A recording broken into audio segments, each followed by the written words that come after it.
Who could believe that someone born in an average home in East Grand Forks, Minnesota, would grow up to become a savage who claimed to want nothing less than to destroy all of humanity?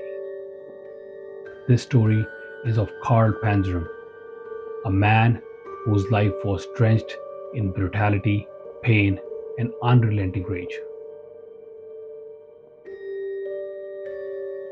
Carl Panzram was born on June 28, 1891, to German immigrant parents in rural Minnesota.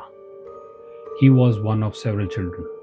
His family was poor, and his father abandoned them when Carl was still very young. By the age of 7, Panzram was drinking heavily. At 11, he was sent to the Minnesota State Training School for stealing. This so called reform school became a hellish place for him. Carl said, I was reformed all right. I had been taught by Christians how to be a hypocrite, and I had learned more about stealing, lying, hating, burning, and killing.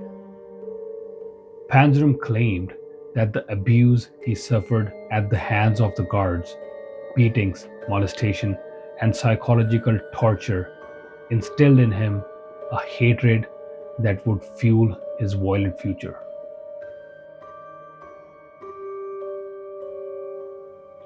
After escaping the training school, Panzram drifted into a life of crime.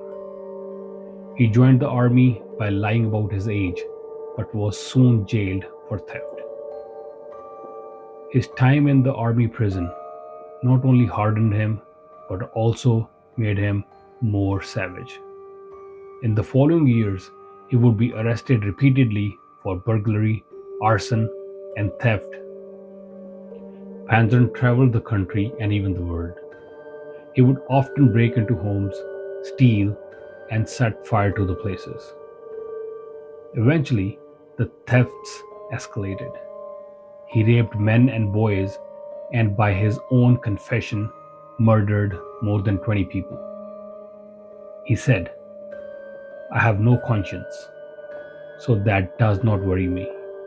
I don't believe in man, God, nor the devil. I hate the whole damned human race. His crimes were not impulsive. They were fueled by pure hatred, planned with care, and executed with chilling precision.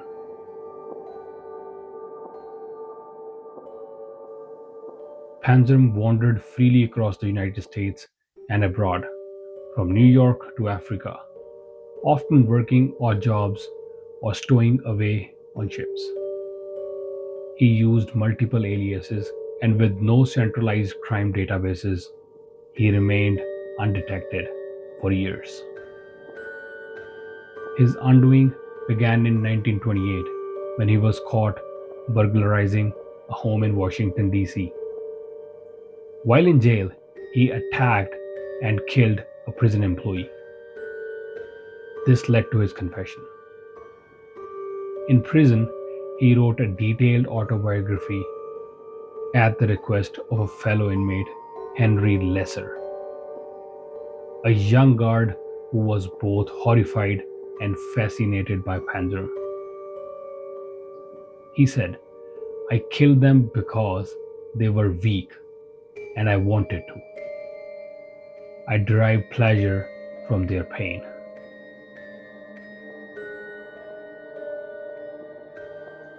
Panzram confessed to 21 murders, mostly young boys and men, over 1,000 acts of rape, dozens of arsons, and robberies.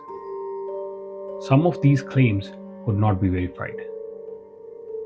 There were murder victims matching his description in various cities, though.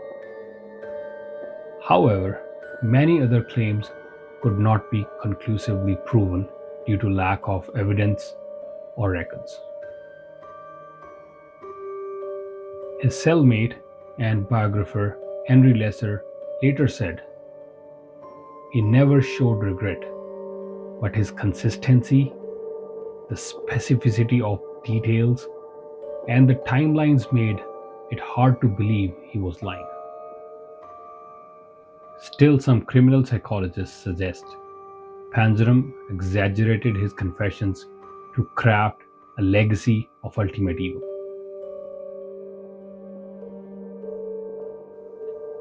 Carl Panzram represents a rare and extreme profile in criminal psychology.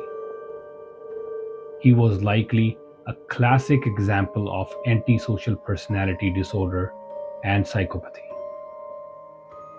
No empathy, no remorse, charm mixed with cruelty, manipulative and impulsive behavior. Many experts agree that a mix of early abuse, lack of love, and institutional violence transformed a troubled boy into a remorseless killer. One key psychological principle relevant to Panzram's life is the cycle of abuse. His brutal treatment as a child likely distorted his emotional development. Add to that a life filled with rejection and confinement, and the result was a consumed man by vengeance. Carl said, "I wish the whole human race had one neck, and I had my hands around it." Carl Panzram was executed on September 5, 1930, at the age of 39. When asked for any final words, he sneered, "Yes, hurry it up, you Hoosier bastard. I could hang a dozen men while you're screwing around."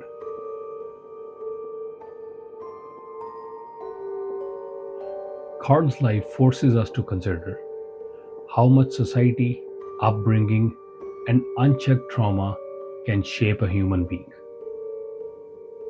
While many suffer and still choose peace, Carl Panzram chose destruction. His story is not just one of horror, but also disturbing lesson about neglect, abuse, and the shadows that we live in. Stay subscribed for more deep dives into the darkest minds in history. Evil Unmasked. Until next time.